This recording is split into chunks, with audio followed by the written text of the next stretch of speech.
السلام عليكم ورحمة الله وبركاته. طلاب وطالباتي في معادلة كلية التجارة، مرحبا بكم. النهارده ميعادنا مع المحاضرة المهمة جدا. محاضرة هنتكلم فيها عن ايه؟ هنتكلم فيها عن لي ديريكسيون. لي ديريكسيون، يعني ايه ديريكسيون؟ يعني الاتجاهات. هنعرف ايه في الدرس بتاع النهارده؟ هنعرف كل اتجاه والعكس بتاعه، وهنعرف كمان كل اتجاه من دول ايه الحاجات اللي بتيجي معاه. ما تنسوش تشتركوا في القناه وتفعلوا زر الجرس، والملزمه موجوده ابعتوا لنا هنبعتها لكم PDF. بسم الله. عندنا المحاضره بتاعتنا بمعنى لي ديريكسيون. لي ديريكسيون، الاتجاهات. هنعرف في الدرس ده الاتجاهات والاماكن بتاعتنا. اول حاجه عندنا هنعرف ان عندنا الدرس ده بيتكلم عن حروف الجر والاتجاهات. طيب الراجل قسم لنا الدرس ده لنوعين، احنا هنعرفه من حيث اول حاجه ان في نوع، اول حاجه اهو النوع الاولاني بيجي بعديه ادوات مدغمه، والنوع الثاني بيجي بعديه ادوات معرفه. يبقى النوع الاولاني بيجي بعديه ادوات معرفه، والنوع الثاني بيجي بعديه ادوات مدغمه. طب ايه هي ادوات المعرفه؟ برافو عليك، اللي هي لو، لا، الا ابوستروف لي. هي ادوات المعرفه لو، لا، الا ابوستروف لي. طب ايه هي الادوات المدغمه؟ اللي هي دو، دو لا، دو الا ابوستروف دي. ايه هي الادوات المدغمه؟ اللي هي دو، دو لا، دو الا ابوستروف دي، ومعانا الدو. طيب اول حاجه عندنا هنبدا بادوات جميل المعرفه. قال لي عندنا اتجاهات بيجي بعدها ادوات المعرفه. ايه هي الاتجاهات دي؟ اول حاجه عندنا سور. سور يعني على او فوق. سو يعني تحت. سور يعني على او فوق. سو يعني تحت. ديفون امام. ديفون امام. ديريير خلف. ديريير خلف. ديريير خلف. انتر بيناه. انتر بيناه.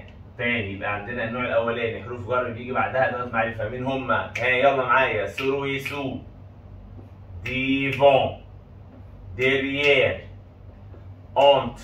تاني يبقى عندنا النوع الاولاني بيجي بعديه ايه؟ لو ولا والا ابوستروف وليه. لو المكان اللي انا هروحه مذكر، مؤنث، متحرك. لو جمع، لو قال لي مثلا الكتاب فوق الترابيزه مثلا اللي هي سور، لو الترابيزه مذكر او مؤنث احط معاه الاداه، فيقول لي لو ليفر الكتاب مثلا ايه سور على لو مثلا، او لا طبل على الترابيزه. يبقى انا عندي عرفت ان الادوات دي بنحطها على حسب الكلمه اللي بعد النقط. لو مذكر احط معاها لو، مؤنث لا، متحرك الا ابوستروف، والجمع مين؟ ليه. يبقى النوع الاولاني مين هي؟ قال لي عندنا بيجي بعدهم ادوات معرفه. اسمع بقى الصوت واحفظ معايا. سور وسو. عندنا فوق البيت فيه ايه؟ سور، وتحت البيت فيه سو. طيب عندنا امام اسمها ديفون. امام اسمها ديفون. خلف اسمها ديريير. خلف اسمها ديريير. خلف اسمها ديريير. بين انتر. بين انتر اللي هي انتر، دي معناها ايه؟ بين، اسمها ايه؟ انتر. الادوات دي بيجي بعدها ادوات ايه؟ الاتجاهات دي بيجي بعدها ادوات معرفه.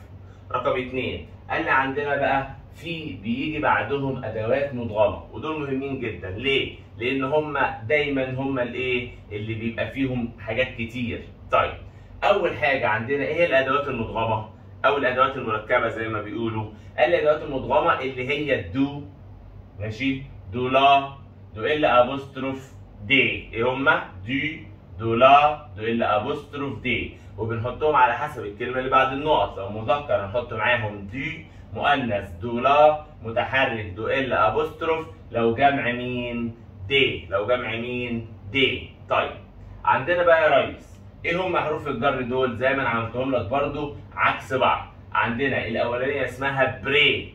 بري يعني قريب. بري يعني ايه؟ قريب. بري دو قريب من. لوان. لوان دو بعيد عن. يبقى قريب من اسمها ايه؟ بري دو بعيد عن. لوان دو قريب من. بري دو بعيد عن. لوان دو. تاني قريب من. بري دو بعيد عن. لوان دو. بعد كده على يمين ادروات، على يمين ادروات، على يمين ادروات، على يسار جوش، على يسار جوش، على يسار جوش. تاني قريب يعني ايه؟ بري. طب بعيد لوان، قريب بري، بعيد لوان، قريب بري، بعيد لوان. على يمين ادروات، على يسار جوش، على يسار جوش. مواجه لي اون فاس، مواجه لي اون فاس. افتكر كلمة ايه؟ فيس، اللي هي ايه؟ وجه الوجه، اللي هي ايه؟ اون فاس. طب لو جعان خد لك فاس. هكمل ماشي يلا. يبقى عندنا بريدو، اسمها ايه؟ بريدو. يبقى قريب من يعني ايه؟ بريدو. بعيد عن لواندو. على يمين ادروات، على يسار اجوش.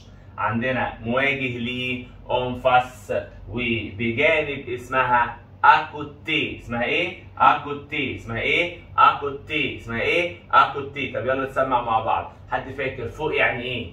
سور. تحت يعني سو.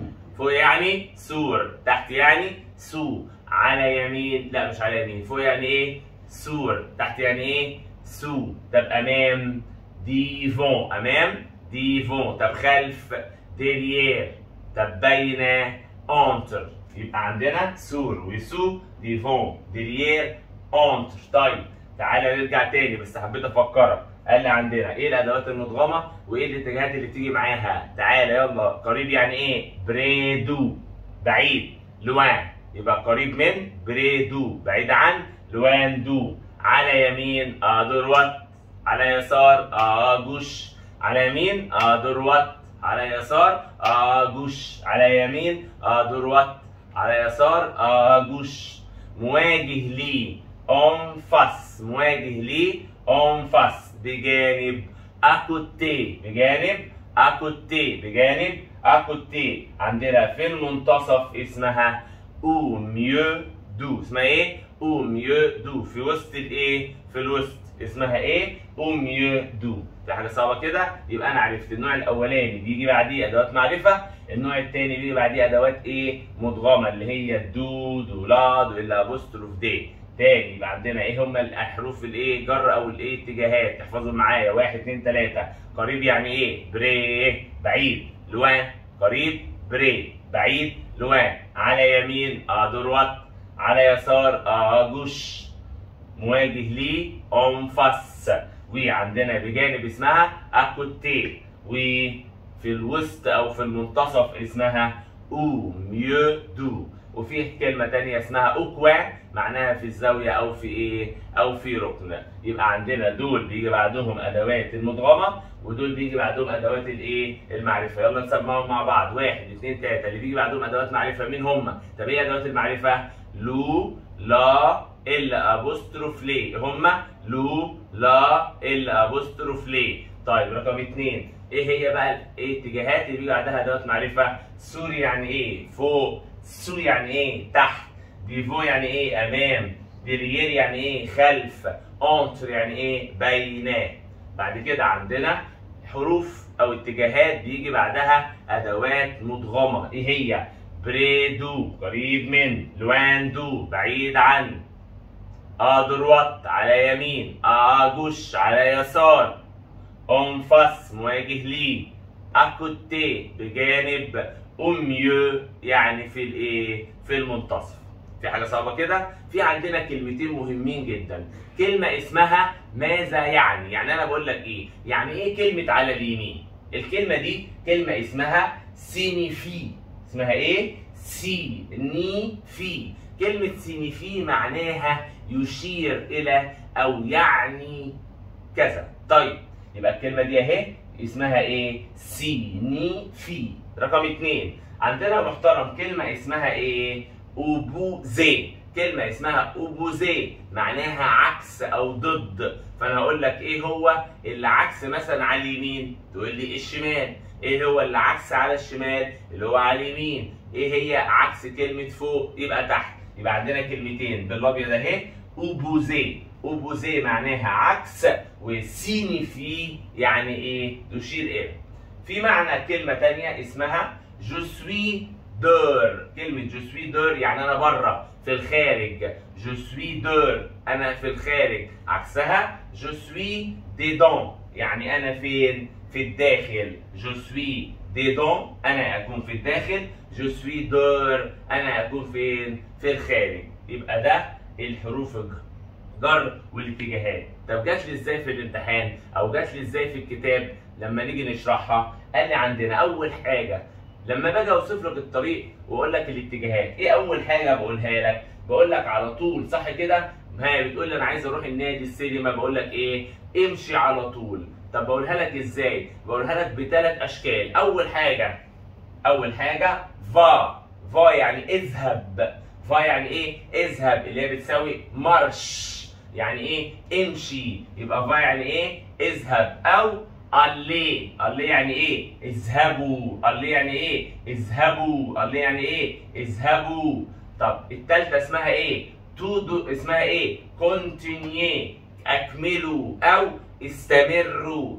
في مشكله كده؟ تاني يبقى عندنا فا يعني ايه؟ امشي، اللي هي جو ستريت، صح كده؟ نفس الكلمه. عندنا اسمها ايه؟ فا يعني ايه؟ اذهب. رقم 2 اللي يعني ايه؟ اذهبوا. كونتينيي يعني ايه؟ كونتينيي يعني اكملوا، استمروا. طب هنمشي ازاي وهنكمل ازاي؟ قال لي على طول اسمها تو دروا. على طول اسمها تو دروا. على طول اسمها تو دروا. يبقى اول حاجه فا تو دروا، امشي على طول. اللي تو دروا، امشوا على طول. كونتينيي تو دروا، اكملوا على طول او استمروا على ايه؟ طول. انا ماشي في الشارع اهو، عمو عايز اروح النادي، امشي يا ابني على طول. امشي يا ابني على طول. كمل ايه؟ كمل على طول. يبقى انا كده عرفت اول حاجه. يجي يقول لك في الامتحان فا نقط، اللي نقط، كونتينيي نقط، فانا عرفت ان هي يجي بعدها تو دروا. رقم 2 قال لي حاجه مصطلح اسمه تورنيه. تورنيه يعني ايه؟ لفوا. هقول لك لف ازاي؟ قدام ولا ورا ولا لف يمين لف شمال؟ هقول لك ايه؟ لف يمين ولف شمال. طب يعني ايه اصلا يمين؟ دروت. يمين يعني ايه؟ دروت. يمين يعني ايه؟ دروت. طب يسار يعني ايه؟ جوش. يسار يعني ايه؟ جوش. يسار يعني ايه؟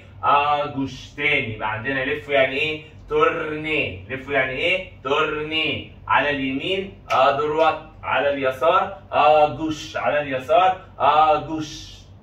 يبقى انا بقول لك اول حاجه امشي على طول، بعد كده لف يمين او لف ايه؟ شمال. في حاجه صعبه كده؟ يبقى لو اداني تورنيه انا هكتب لك الاجابات بالاحمر، اما السؤال بالاسود. طيب رقم 2 هيقول لي ايه بقى؟ وانا ماشي هيقول لي طب خد يا ابني اول شارع يمين او اول شارع شمال، تاني شارع يمين. يقول لي ايه؟ برينيه. برينيه يعني خذوا او اسلكوا. لا بروميير اول، رو يعني شارع. بروميير، لا بروميير رو يعني اول شارع. اول شارع ايه؟ نقط نقط نقط. يقول لك دروات او جوش. خذوا اول شارع يمين او اول شارع ايه؟ شمال. يبقى عندنا برينيه، لا بروميير رو، دروات على اليمين، جوش على الايه؟ على اليسار. تاني تعالى بسرعه نراجعهم. فا اللي كونتينيي تو دروا. يبقى على ايه؟ امشوا على طول. امشوا ايه؟ على طول. بعد كده تورنيه. تورنيه يعني ايه؟ لفوا. تورنيه يعني ايه؟ لفوا. دروات على يمين، جوش على يسار. دروات على يمين، جوش على يسار. بعد كده عندنا برينيه. برينيه يعني خذوا. برينيه يعني ايه؟ خذوا. لا بروميير رو اول شارع، تاني شارع، تالت شارع. دروات على اليمين، جوش على اليسار. دروات على اليمين، جوش على اليسار. بعد كده سؤال بقى مهم، يقول لك ايه؟ كو سينيفي ماذا يعني؟ ماذا يعني دروات؟ يعني ايه كلمة على اليمين؟ يروح مديني 4 اختيارات مثلا، يقول لك فيهم ان هي معناها على الشمال، ان هي معناها فوق، معناها تحت، واتفاجئنا باجابه اسمها اوبوزي دو جوش. يعني ايه اوبوزي دو جوش؟ كلمه يمين يعني ايه؟ دروت.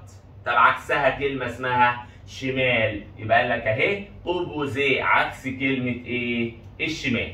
تاني يبقى انا لو سالني قال لي كو سينيفي ماذا تعني؟ كلمه اسمها ادروات على اليمين، فانا قلت له بدور على حاجه معناها على اليمين ما لقيتش، بس لقيت في الاجابات كلمه اسمها ايه؟ اوبوزي يعني عكس دوجوش، عكس كلمه ايه؟ الشمال.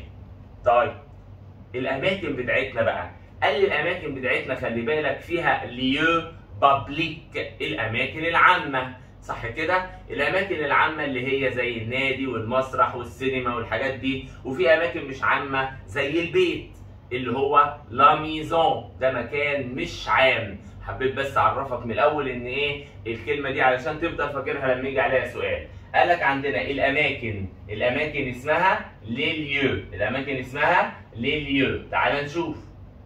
قال لي الاماكن ليليو بتاعتنا، اول حاجه عندنا لا ميزون المنزل، والواد ميزون ساكن في الميزون، يبقى عندنا مين؟ لا ميزون. لا ميزون يعني ايه؟ منزل. رقم 2 المدرسه ليكول، ايكول. العمل لو ترافاي، العمل لو ترافاي. الصيدليه لا فارماسي، الصيدليه لا فارماسي، الصيدليه لا فارماسي. بعد كده المطعم لو ريستورون، المطعم لو ريستورون. المكان العام انا كتبت لك كلمه اسمها ليو بابليك اللي هو الايه؟ المكان الايه؟ العام. طيب عندنا بقى بقيه الاماكن، قال لي عندنا لو جاردان الحديقه، لو جاردان الحديقه، لو كلوب النادي، لو دوميسيل محل الاقامه بيتكتب في البطاقه اسمها دوميسيل، اسمها ايه؟ دوميسيل. تاني لا ميزون منزل، ليكول مدرسه، لو ترافاي العمل، لا فارماسي الصيدليه، لو ريستورون المطعم، لو ليو بابليك المكان العام. طيب عندنا الحديقه اسمها لو جاردان، النادي لو كلوب او كلوب، لو دوميسيل محل الاقامه، لو سوبر مارشي، سوبر مارشي اللي هو سوبر ماركت، المسرح لو تياتر، المسرح لو تياتر. بعد كده في اماكن شائعه، قال لي لو ليو كورون اللي هي مكان شائع، مكان معروف. تعالى بقى واحنا شغالين نتفرج على الاسئله ونحلها ونشوف جت ازاي من الكتاب بتاع الجامعه. اول حاجه يا ريس تعالى نشوف بيقول لي ايه. قال لي اهو كو سينيفي ماذا يعني؟ ماذا تعني كلمه اسمها ايه؟ كو سينيفي. تعال نشوف. كو سينيفي ماذا يعني؟ ادروات. كلمه ادروات معناها على اليمين، معناها ديريير يعني خلف، معناها فير لا جوش نحو اليسار، معناها اونفاس مواجه ليه، معناها اوبوزي دو جوش عكس كلمة شمال. يبقى عكس كلمة شمال اللي هي معناها ايه؟ على اليمين. يعني على اليمين اسمها ادروات، عكسها كلمة اسمها ايه؟ اوبوزي دو جوش. اللي بعدها كل يعني اي، ليو يعني مكان، نبا شايف الكلمتين اللي بالاخضر دول معناهم لا، دول النفي. وأست احنا كلنا عارفين ان هي معناها يكون. ايه المكان اللي يكون عام ولا ايه المكان الذي لا يكون عام؟ قال لي اي مكان نبا بابليك. ايه المكان اللي مش عام؟ رقم 1 لا فارماسي الصيدليه، رقم 2 لا ميزون المنزل، رقم 3 ليكول المدرسه، رقم 4 لو كلوب النادي. يبقى ايه المكان اللي مش عام؟ برافو عليك، اللي هي الكلمه اللي هي اسمها لا ميزون الايه؟ المنزل. لا ميزون اللي هو مين؟ المنزل. تعال نشوف بقى اسئله على الايه؟ على حروف الايه؟ حروف الجر تاني او الاتجاهات والايه؟ والاماكن. تعال نشوف بيقول لي ايه؟ تعال نشوف. قال لي الراجل ايه اول حاجه؟ قال لي تورنيه. تورنيه يعني ايه؟ لفوا. اول ما لقيت كلمه تورنيه افتكرت مين؟ دروات جوش. مش سامع؟ دروات جوش. يعني ايه دروات؟ على اليمين. يعني ايه جوش؟ على اليسار. فقال لي تورنيه لفوا ابري لا بونك. ابري يعني بعد، لا بونك اللي هو البنك.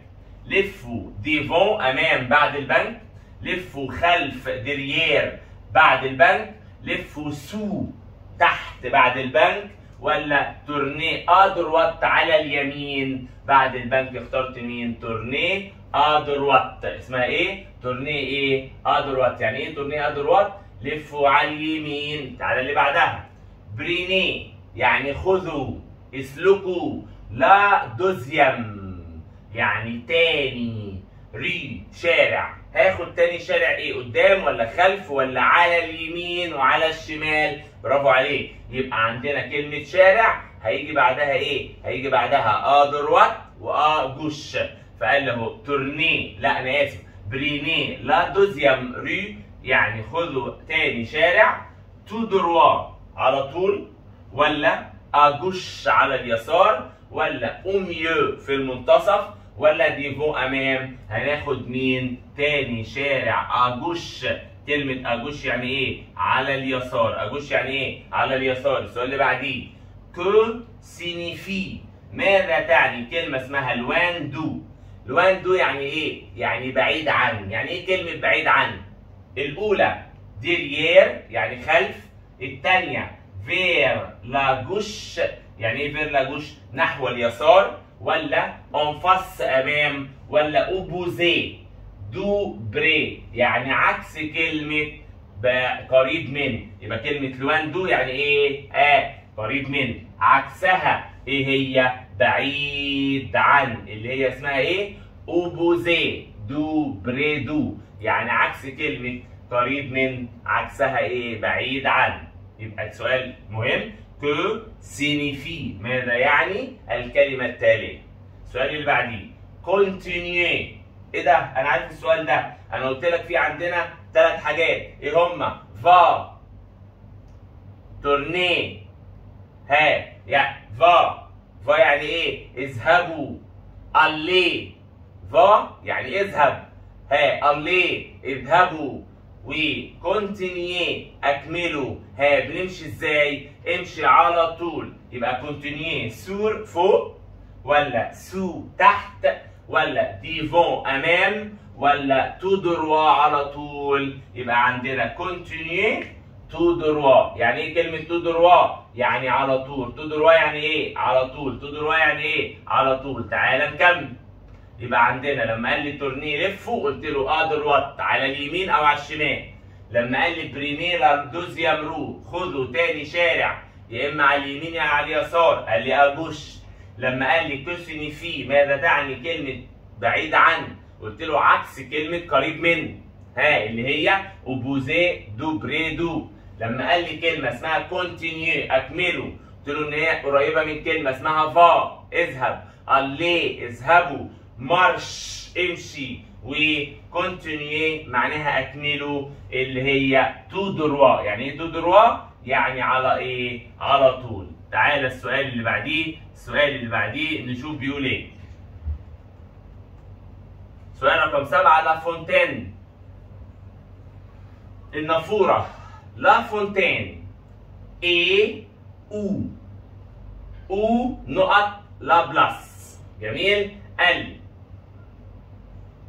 النافورة تكون سو تحت الميدان يعني، ولا سور على الميدان، ولا او ميو في منتصف الميدان، ولا او دروات اللي ما تنفعش الميدان. فانا اخترت معاها مين؟ او ميو دو بلس.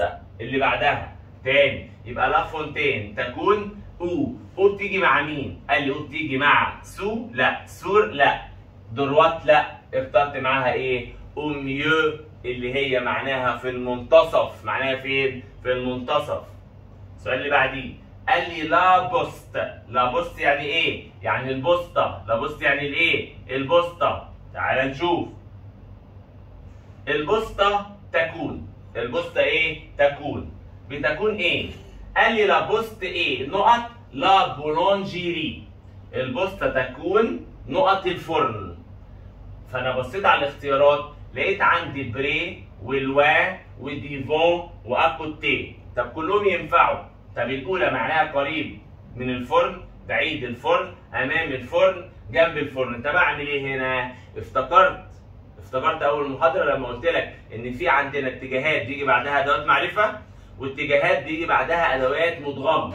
ادوات المعرفه اللي هي اللو واللا والابوستروف والليه. تعالى دي اسمها ايه؟ لا، دي ادوات المعرفه. طب مين اللي بيجي من الاربعه دول وراه ادوات معرفه؟ تعالى نفتكر. سور وسو، سور وسو. هل في حاجه منهم هنا؟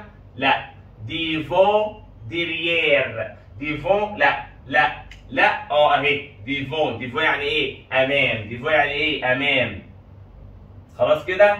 ديريير. طب بعد كده هل عندنا حاجه من دول؟ بري والوا واكوتي. خلي بالك الاربعه دول بيجي بعدهم دو، اللي هي دو لا والابوستروف دي. فعشان كده احنا اخترنا مين؟ اخترنا الاجابه الثالثه اللي هي اسمها ديفون. اسمها ايه؟ ديفون. يبقى قال لك اهو البوسطه تكون امام الايه؟ امام الفرن. لا بوست ايه؟ ديفون لا بورونجري. السؤال اللي بعديه، لو باركينج. الباركينج الجراج او المكان اللي بيركنوا فيه يكون نقط لو سوبر مارشي. اهي لو اهي. هنا عندي حط لي مين؟ حط لي لو. وهنا برضو حط لي مين؟ حط لي لا. وهنا حط لي مين؟ لا. يبقى عندنا واحده حطيت معاها لو والثانيه حطيت معاها لا. واحنا عرفنا مين الاتجاهات اللي بيجي بعدهم ادوات معرفه اللي هي اللو واللا والابوستروف وليه. تعالى افتكروا معايا. فوق يعني ايه؟ سور. تحت يعني ايه؟ سو. امام ديفون. خلف ديريير. بين انتر. تعال نشوف كده. قال لي بري هل موجوده؟ لا. ديريير موجوده؟ لوان مش عندنا. اكوتي برضه مش عندنا. فاخترت معاها مين؟ اخترت معاها ديريير يعني خلف. ديريير يعني ايه؟ خلف. سؤال رقم 10، لكل ايه؟ المدرسه تكون. المدرسه تكون ايه يا محترم؟ قال لي المدرسه تكون نقط دولا. ايه ده؟ تعالى دولا دي ايه؟ دي من الادوات المدغمه. طب الادوات المدغمه ايه اللي بيجي معاها؟ قال لي بيجي معاها بري قريب، لوان بعيد، ادروات على يمين، اجوش على يسار، اونفاس مواجه ليه، اوميو اوكوا اكوتي اللي هي بجانب تاني. يبقى عندنا حرف الايه الاتجاهات بيجي معاها ادوات مدغمه. مين هي اللي بيجي بعدها ادوات مدغمه؟ تعال نشوف مين هما. بري والوا، بري والوا، ادروات، اجوش، اونفاس، اكوتي، ومعانا اوكوا. تعال نشوف. المدرسه تكون نقط دولا فارماسي. اخترت معاها مين؟ سور ولا سو ولا ديريير ولا اكوتي؟ الثلاثه دول اللي هم سور وسو وديريير بيجي بعدهم لو او لا. اما مين اللي بيجي بعديه دولا؟ اللي هي مين؟ اكوتي. اللي هي مين؟ اكوتي. يعني ايه اكوتي؟ بجانب. اللي بعدها رقم 11 قال لك الي امشي على طول او اذهبوا على طول. الي سور امشي فوق، اللي هناك امشي قريب من، اللي بعدها امشي امام ديفون، ولا الي تو دروا. قال لك اهي اخترت معاها مين؟ الي تو دروا. يعني ايه الي تو دروا؟ اذهبوا على طول. اذهبوا ايه؟ على طول. تعالى اللي بعدها. بلال يسكن. بلال ابيت نقط كوتي دولي كل. شال حرف الجر اللي قبل كلمة كوتي. في حرف هنا صغير اللي هو مين؟ الأو ولا الأ ولا الأن ولا الدو؟ تعالى نشوف كده اهي اللي هي مين؟ اللي هو اسمه كوتي اهي. يبقى شال هو مين؟ الحرف ده ولعب فيه. تعالى نشوف كده. فحطيت معاه مين؟ كوتي. يعني ايه كوتي؟ معناها بجانب. معناها ايه؟ بجانب. تعالى نشوف السؤال اللي بعديه. يبقى لنا اهو بلال ابيت نقط كوتي، فحطيت معاها مين؟ اكوتي دو. السؤال اللي بعديه رقم 13 بيقول لي ايه؟ السؤال رقم 13 بيقول لي